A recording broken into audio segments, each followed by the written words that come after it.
प्रिय मित्रों, एएस साहित्य अकेडमी में आप सभी का हार्दिक स्वागत है और मैं उम्मीद करता हूं कि आप सभी लोग सकुशल और आनंद से होंगे और पूर्व की बात जो है आप लोग regular practice set regular solve करते होंगे। आइए हम शुरू करते हैं प्रश्नोत्तर नंबर 42।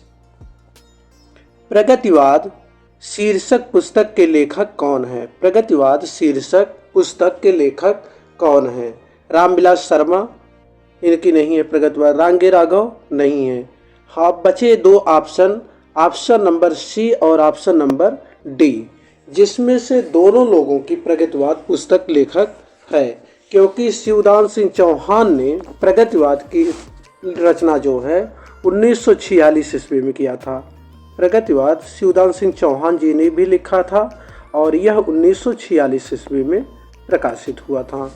और प्रगतिवाद नाम से जो है शिव कुमार मिश्र जी ने भी लिखा है और यह 1966 ईस्वी में प्रकाशित हुआ था, 1966 ईस्वी में। और इन दोनों लेखकों की रचनाएं आलोचनात्मक ग्रंथ ही हैं। दोनों की जो है शिवदान सिंह चौहान ने भी प्रगतिवाद नाम से आलोचनात्मक ग्रंथ लिखा 1946 में, और शिव कुमार मिश्र ने भी जो है प्रगतिवाद नाम से आलोचनात्मक ग्रंथ लिखा जो 1966 ईस्वी में प्रकाशित हुए। अर्थात प्रश्नोत्तर नंबर 42 का सी और डी दोनों ऑप्शन सही हो जाएगा। अब नई कविता और अस्तित्ववाद, नई कविता और अस्तित्ववाद के लेखक जो है रामविलास शर्मा थे। प्रगतिशील साहित्य के मानदंड के लेखक रांगे राघव थे। प्रगतिशील नई कविता और अस्तित्ववाद, नई कविता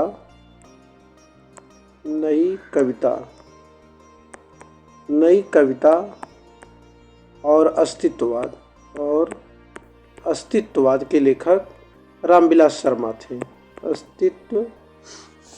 अस्तित्ववाद के लेखक रामविलास शर्मा थे और रांगे राघव जी ने जो है लिखा था प्रगतिशील साहित्य के मानदंड, रांगे राघव की रचना थी। अब हम देखेंगे प्रश्नोत्तर नंबर 42। प्रश्नोत्तर नंबर 43 देखिए, निम्नलिखित में से कौन सा वक्रोक्ति का भेद नहीं है? उक्त विन्यास वक्रता, वर्ण विन्यास वक्रता, पद पूर्वार्ध वक्रता, प्रकरण वक्रता। तो निम्न में से कौन सा नहीं होगा? उक्त विन्यास वक्रता जो है वक्रोक्ति का भेद नहीं है। उक्त विन्यास वक्रता वक्रोक्ति का भेद नहीं, अर्थात प्रश्नोत्तर नंबर 43 का ए ऑप्शन सही हो जाएगा। अब हम देखेंगे प्रश्नोत्तर नंबर 44। प्रश्नोत्तर नंबर 44 देखिए, जन्म काल की दृश्य निम्नलिखित कवियों का सही अनुक्रम होगा। अब हम देखेंगे सबसे पहले जन्म किसका हुआ था? कबीरदास, कबीर नानक कबीर सुंदर, हाँ कबीरदास। कबीरदास का जन्म सन 1398 ईस्वी में हुआ था। 1398 ईस्वी में जन्म हुआ था, 1518 में मृत्यु हुई थी। गुरु नानक का जन्म सन 1469 ईस्वी में हुआ था। 1469 ईस्वी में जन्म हुआ था और 1538 ईस्वी में मृत्यु हुई थी। दादू दयाल का जन्म 1544 ईस्वी में हुआ था। 1544 ईस्वी दादू दयाल का, और 1603 ईस्वी में मृत्यु हुई थी। 1603 ईस्वी में मृत्यु हुई थी। सुंदरदास का जन्म 1596 ईस्वी में, 1596 ईस्वी में जन्म हुआ था और 1689 ईस्वी में मृत्यु हुई थी। इस प्रकार 44 का कौन सा ऑप्शन सही हो जाएगा?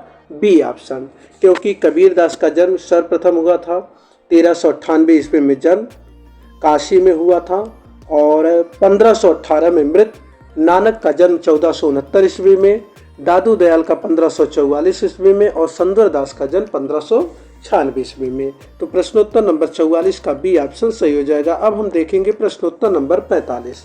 प्रश्नोत्तर नंबर 45, रस सूत्र के व्याख्याकारों का सही अनुक्रम है। रस सूत्र के व्याख्याकारों का सही अनुक्रम जो है देखिए होगा भट्टलोल्लट, हाँ भट्टलोल्लट, भट्टशंकुक नहीं, ये गलत। सी ऑप्शन भट्टलोल्लट, भट्टशंकुक, भट्टनायक, अभिनव गुप्त। और इसका क्लू है शॉर्ट में याद करने का, जो है भंस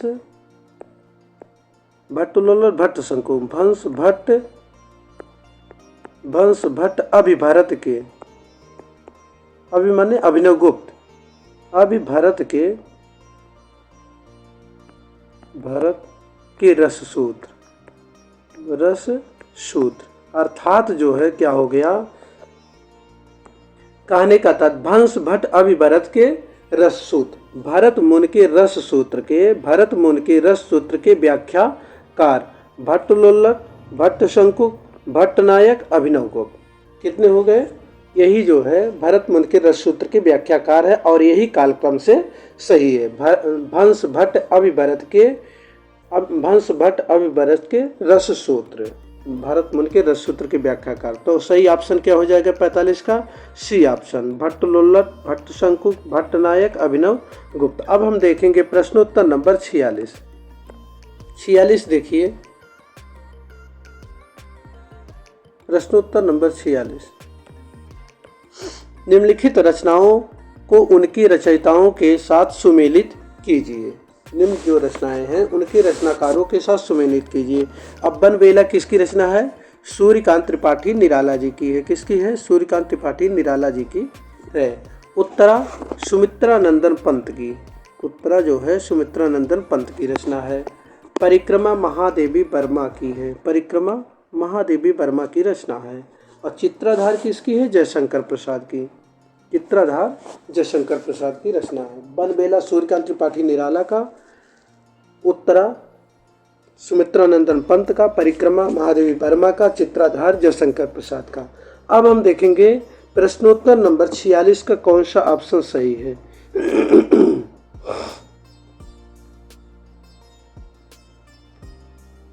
प्रश्नोत्तर नंबर 46 का बनबेला किसका बताया? निराला की है। उत्तरा सुमित्रानंदन पंत की है। परिक्रमा महादेवी वर्मा का है। चित्राधार जयशंकर प्रसाद का। मतलब ए का 2, बी का 2, बी का 3, सी का 4, डी का 5। अर्थात प्रश्नोत्तर नंबर 46 का बी ऑप्शन सही हो जाएगा। अब हम देखेंगे अगला क्वेश्चन, प्रश्नोत्तर नंबर 47।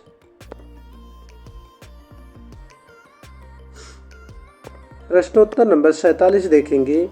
ईसा की किस शताब्दी में अपभ्रंश का व्यवहार लोक भाषा के अर्थ में होने लगा? ईसा की किस शताब्दी में अपभ्रंश का व्यवहार लोक भाषा के अर्थ में होने लगा?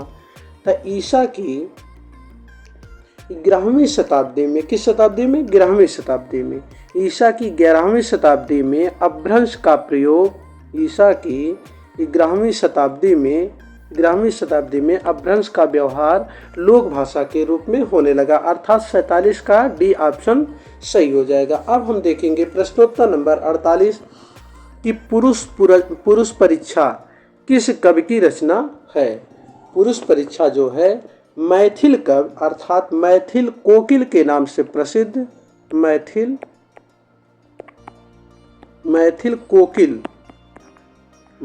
कोकिल के रूप में प्रसिद्ध विद्यापत की रचना है। किसकी रचना? विद्यापत की। अर्थात प्रश्नोत्तर नंबर 48 का सी ऑप्शन सही हो जाएगा। और यह किस युग के कवि थे? आदिकालीन युग के कवि थे। अब हम देखेंगे प्रश्नोत्तर नंबर 49। देखिए प्रश्नोत्तर नंबर 49। मोरा जोबना नवेला र भयो है गुलाल, कैसे घर दीनी बकस मोरी लाल। उक्त पंक्तियों के रचयिता कौन है? तो उक्त पंक्तियों के रचयिता जो है अमीर खुसरो है। कौन है? अमीर खुसरो। अर्थात प्रश्नोत्तर नंबर 49 का बी ऑप्शन सही हो जाएगा। अब हम अगला देखेंगे प्रश्नोत्तर नंबर 50। मीराबाई की उपासना किस प्रकार की है? अर्थात मीराबाई किस प्रकार की उपासना करती थीं? तो मीराबाई की उपासना माधुर्य भाव की है। अर्थात प्रश्नोत्तर नंबर 50 का सी ऑप्शन सही हो जाएगा। अब हम देखेंगे अगला क्वेश्चन, प्रश्नोत्तर नंबर 51। देखिए सुजान कुमार किस सूफी प्रेमाख्यानक का नायक है? प्रश्नोत्तर नंबर 51। सुजान कुमार किस सूफी का प्रेमाख्यानक काव्य का नायक है? तो सुजान कुमार चित्रावली का नायक है। किसका नायक है? चित्रावली सूफी प्रेमाख्यान का नायक है। अर्थात 51 का कौन सा ऑप्शन सही हो जाएगा? बी ऑप्शन सही है। और चित्रावली किसकी रचना है? उस्मान की। चित्रावली के लेखक कौन है? उस्मान का जो है। अब हम देखेंगे अगला क्वेश्चन, प्रश्नोत्तर नंबर 52। 52 देखिए, मैथिली शरण गुप्त की प्रतिभा का विकास सर्वाधिक साहित्य के किस साहित्य रूप में देखने को मिलता है? किसकी प्रतिभा का? मैथिली शरण गुप्त की प्रतिभा का विकास जो है। मैथिली शरण गुप्त किस युग के कवि थे? द्विवेदी युग के कवि थे। मैथिली शरण गुप्त जो है एक द्विवेदी युग के कवि थे। मैथिली शरण गुप्त द्विवेदी युग के कवि थे। भारतीय युग के कवियों का जो है भारतीय युग के प्रमुख कवि कौन थे? भागन प्रताप ठाकुर अम्बिराधा। भा से भारतेंद्र बाबू हरिश्चंद्र, भागन प्रताप ठाकुर अम्बिराधा, भारतेंद्र बाबू हरिश्चंद्र, बद्री नारायण चौधरी प्रेमघन, प्रताप नारायण मिश्र, ठाकुर जगमोहन सिंह। आ से अंबिका दत्त व्यास, राधा से राधा कृष्ण दास। ये भारतीय युग के कवि हैं। इसी प्रकार से द्विवेदी युग के कवियों का भी जो है शॉर्ट वीडियो में डाला गया है। द्विवेदी युग के कौन कौन से कवि हैं।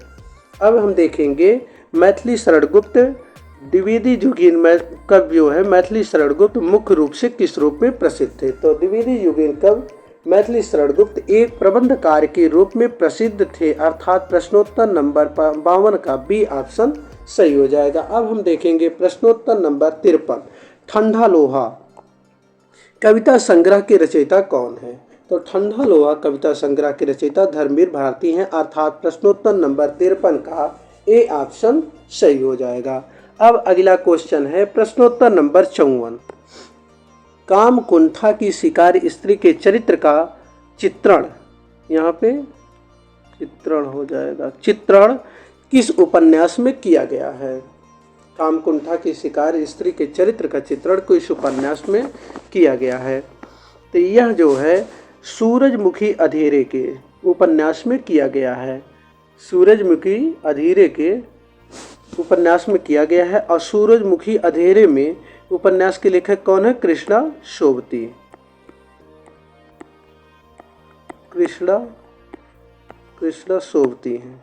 कृष्णा सोबती। अर्थात कामकुंठा की शिकार स्त्री के चरित्र का चित्रण कृष्णा सोबती के उपन्यास सूरजमुखी अधेरे में किया गया है। अब हम देखेंगे प्रश्नोत्तर नंबर 55। प्रश्नोत्तर नंबर 55 देखेंगे, निम्नलिखित में से हिंदू मुस्लिम एकता को प्रतिपादित करने वाला कौन सा नाटक है? तो रक्षाबंधन कौन सा सही हो जाएगा इसमें? प्रश्नोत्तर नंबर 55 का बी ऑप्शन रक्षाबंधन जो है नाटक में हिंदू मुस्लिम एकता का प्रतिपादन किया गया है। अब हम देखेंगे अगला क्वेश्चन प्रश्नोत्तर नंबर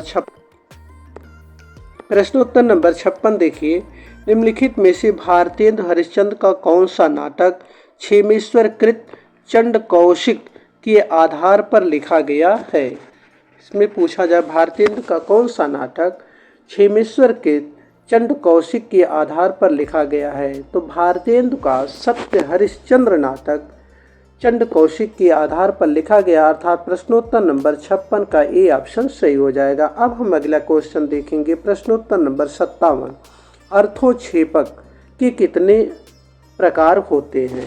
प्रश्नोत्तर नंबर 56, अर्थोक्षेपक के कितने प्रकार होते हैं? तो विष्कंभक, प्रवेशिका, चूलिका, अंक मुख्य या अंक्याश, अंकावतार। ये जो है विष्कंभक, प्रवेशक,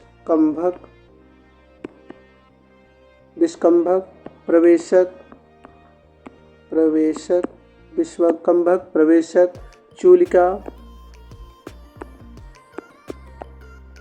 विष्कंभक, प्रवेशक, चूलिका, अंक मुख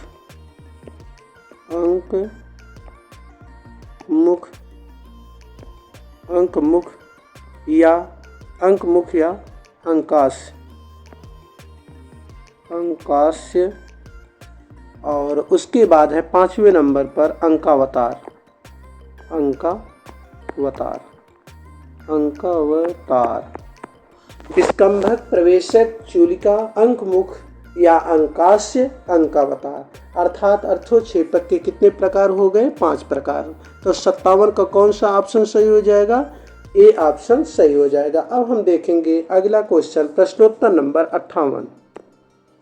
प्रकाशन वर्ष के अनुसार हिंदी नाटकों का सही अनुक्रम है। 58 में देखिए, प्रकाशन वर्ष के अनुसार हिंदी नाटकों का सही अनुक्रम है। तो इसमें हो जाएगा प्रश्नोत्तर नंबर 58 का डी ऑप्शन, अर्थात अंधा कुआं, बकरी सर्वशैलदास सक्सेना का, एक तारे की आग, पोर्ट मार्शल स्वदेश दीपक का। अर्थात 58 का डी ऑप्शन सही हो जाएगा। अब हम देखेंगे प्रश्नोत्तर नंबर 59।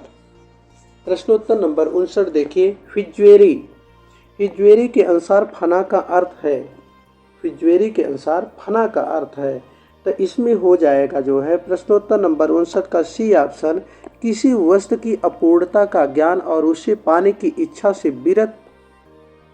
से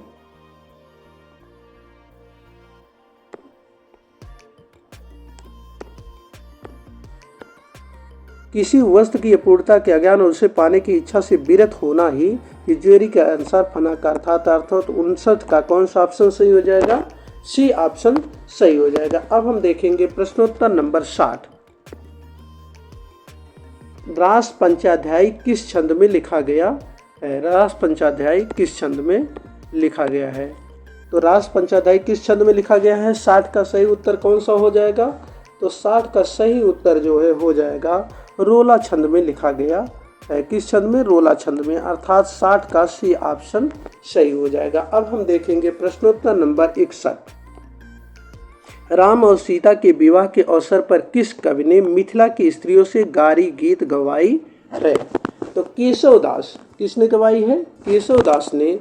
अर्थात 61 का जो है सी ऑप्शन सही है। और ये किस ग्रंथ में है? रामचंद्रिका में। रामचंद्रिका ग्रंथ में। रामचंद्रिका में केशवदास जी ने राम और सीता के विवाह के अवसर पर मिथिला की स्त्रियों से गारी गीत गवाई है। अर्थात 61 का सही ऑप्शन सी हो जाएगा। अब हम देखेंगे प्रश्नोत्तर नंबर 62। प्रश्नोत्तर नंबर 62 देखिए जो है, निम्नलिखित काव्य कृतियों में से कौन सी कृत प्रबंध काव्य नहीं है? प्रश्नोत्तर नंबर 62, कौन सी कृत प्रबंध काव्य नहीं है? तो चंडी चरित गुरु गोविंद सिंह की प्रबंध काव्य है, सुजान चरित सूदन की प्रबंध काव्य है, रामचरित उपाध्याय की प्रबंध काव्य है। सुजान हित प्रबंध घनानंद की कृति है जो है, या किसकी है? घनानंद की कृति है, यही प्रबंध काव्य नहीं है। अर्थात प्रश्नोत्तर नंबर 62 का डी ऑप्शन सही हो जाएगा। अब हम अगला देखेंगे प्रश्नोत्तर नंबर 63 देखिए, गीत संग्रह के जो है रचनाकार है। तो गीत संग्रह के रचनाकार कौन है? रसनिध है। कौन है? रसनिध है। अर्थात 63 का सही ऑप्शन बी हो जाएगा। अब हम देखेंगे प्रश्नोत्तर नंबर 64, शकुंतला नाटक किसकी रचना है? प्रश्नोत्तर नंबर 64, शकुंतला नाटक के लेखक कौन है? अर्थात शकुंतला नाटक के लेखक निवाज कवि हैं। अर्थात 64 का सही ऑप्शन सी हो जाएगा। अगला क्वेश्चन है प्रश्नोत्तर नंबर 65। प्रश्नोत्तर नंबर 65 देखेंगे, शूर सागर के पदों का भावानुसरण करते हुए किस कवि ने कृष्ण के जीवन का चित्रण किया है? 65 में शूर सागर के पदों का भावानुसरण करते हुए किस कवि ने कृष्ण का जीवन का चित्रण किया है? तो इसमें सही ऑप्शन हो जाएगा 65 का सही ऑप्शन ये हो जाएगा ब्रजवासी दास जी ने। अर्थात ब्रजवासी दास जी ने शूर सागर के पदों का अनुसरण करते हुए कृष्ण के जीवन का चित्रण किया है। तो 65 का सही ऑप्शन ए हो जाएगा। अब हम अगला देखेंगे प्रश्नोत्तर नंबर 66। प्रश्नोत्तर नंबर 66 जो है देखिए, निम्नलिखित में से जगन्नाथ दास रत्नाकर की कौन सी रचना नहीं है? निम्न में से जगन्नाथ दास रत्नाकर की कौन सी रचना नहीं है? तो हिंडोला, गंगावतरण, उद्धव शतक, ये तीनों रचनाएं किसकी हैं? जगन्नाथ दास रत्नाकर की हैं। हिंडोला, उद्धव शतक गंगावतरण, तीनों रचनाएं जगन्नाथ दास रत्नाकर की है। और भ्रमर दूत जो है किसकी है? सत्यनारायण कविरत्न की। भ्रमर दूत सत्यनारायण कविरत्न की रचना है। सत्यनारायण कविरत्न की रचना है। भ्रमर दूत, हृदय तरंग, प्रेम कली कविरत्न की रचनाएं हैं। भ्रमर दूत, हृदय तरंग, प्रेम कली सत्यनारायण कविरत्न की रचनाएं हैं। अर्थात 66 का सही ऑप्शन क्या हो जाएगा? सी। अब हम अगला देखेंगे प्रश्नोत्तर नंबर 67। कौन सा काव्य संग्रह शमशेर बहादुर सिंह का नहीं है? कौन सा काव्य संग्रह शमशेर बहादुर सिंह का नहीं है? तो कुछ कविताएं, कुछ और कविताएं, कुछ और कविताएं, काल तुमसे होड़ है मेरी, ये तीनों रचनाएं शमशेर बहादुर सिंह की हैं। कुछ कविताएं, कुछ और कविताएं, काल तुमसे होड़ है मेरी किसकी है? शमशेर बहादुर सिंह की रचना है। अब जो है आज अभी आँखों से, यह शमशेर बहादुर सिंह की काव्य रचना नहीं है। अर्थात 67 का कौन सा ऑप्शन सही हो जाएगा? सी ऑप्शन सही हो जाएगा। अब हम अगला देखेंगे प्रश्नोत्तर नंबर 68। कौन सी रचना सुमित्रा नंदन पंत की नहीं है? कौन सी रचना सुमित्रा नंदन पंत की रचना नहीं है? 68 जो है, तो इसमें जो है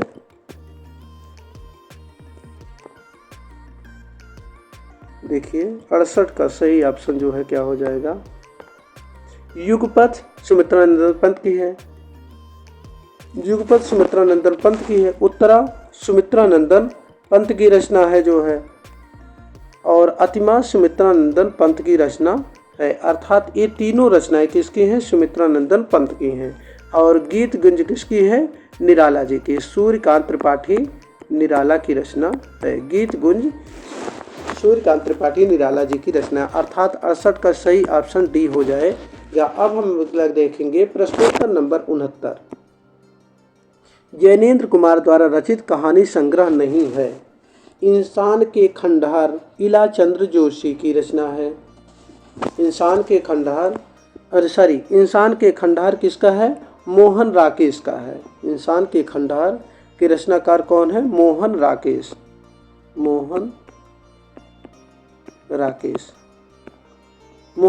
की रचना है। और ये तीनों नीलम देश की राजकन्या वातायन पाजेब किसका? जैनेन्द्र कुमार की कहानी है। और इंसान के खंडहर मोहन राकेश की कहानी। अर्थात 69 का सही ऑप्शन कौन सा हो जाएगा? 69 का सही ऑप्शन ये हो जाएगा। अब अगला देखेंगे प्रश्नोत्तर नंबर 70। कौन सा? प्रश्नोत्तर नंबर 70 देखेंगे। कर्नट कबीलों के जीवन यथार्थ के विविध पक्षों पर आधारित उपन्यास है। प्रश्नोत्तर नंबर 70 का जो है कर्नट कबीलों के जीवन यथार्थ के विविध पक्षों पर आधारित उपन्यास कौन सा है? तो इसमें 70 में सही उत्तर हो जाएगा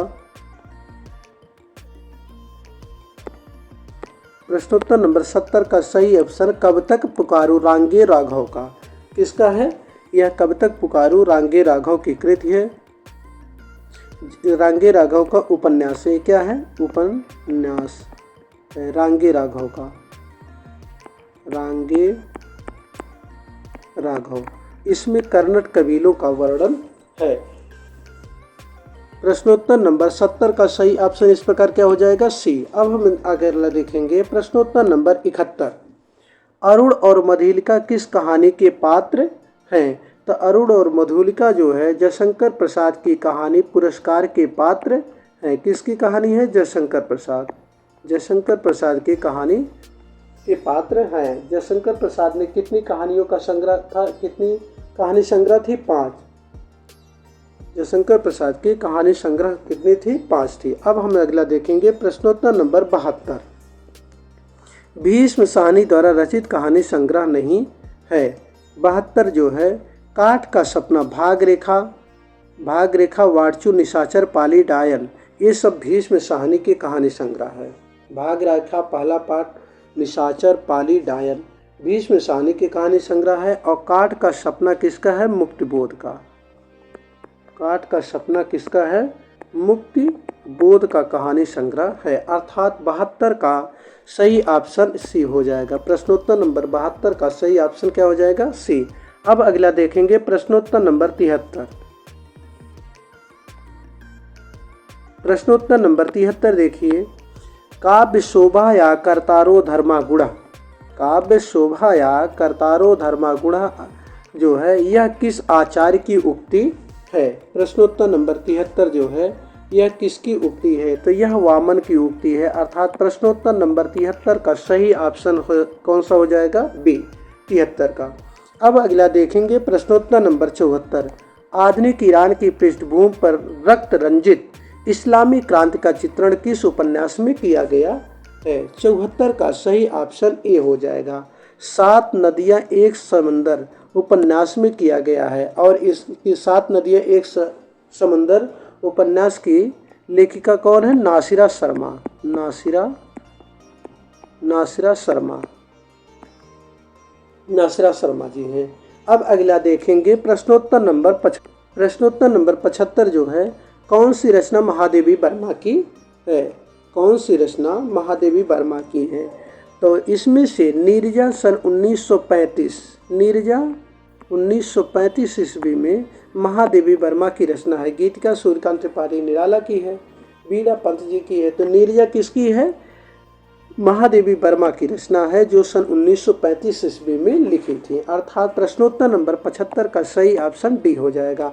अब हम अगला देखेंगे प्रश्नोत्तर नंबर 76 देखिए, चौपट चपेट और मयंक मंजरी नाटकों के लेखक कौन है। चौपट चपेट और मयंक मंजरी नाटक के लेखक जो है किशोरी लाल गोस्वामी जी हैं। अर्थात प्रश्नोत्तर नंबर 76 का ए ऑप्शन सही हो जाएगा। अगला क्वेश्चन प्रश्नोत्तर नंबर 77, डॉक्टर गोपाल राय के अनुसार हिंदी में नोवेल के अर्थ में उपन्यास पद का सर्वप्रथम प्रयोग किसने किया था। तो इसका सही उत्तर हो जाएगा जो है भारतेंद्र बाबू हरिश्चंद्र। गोपाल राय के अनुसार हिंदी में नावल के अर्थ में उपन्यास पद का सर्वप्रथम प्रयोग भारतेंद्र बाबू हरिश्चंद्र जी ने किया था। अर्थात प्रश्नोत्तर नंबर 77 का डी ऑप्शन सही हो जाएगा। अब अगला देखेंगे प्रश्नोत्तर नंबर 78 देखिए, पांडे बेचन शर्मा उग्र द्वारा रचित उपन्यास नहीं है। तो चंद हसीनों के खतूत, बुधवा की बेटी,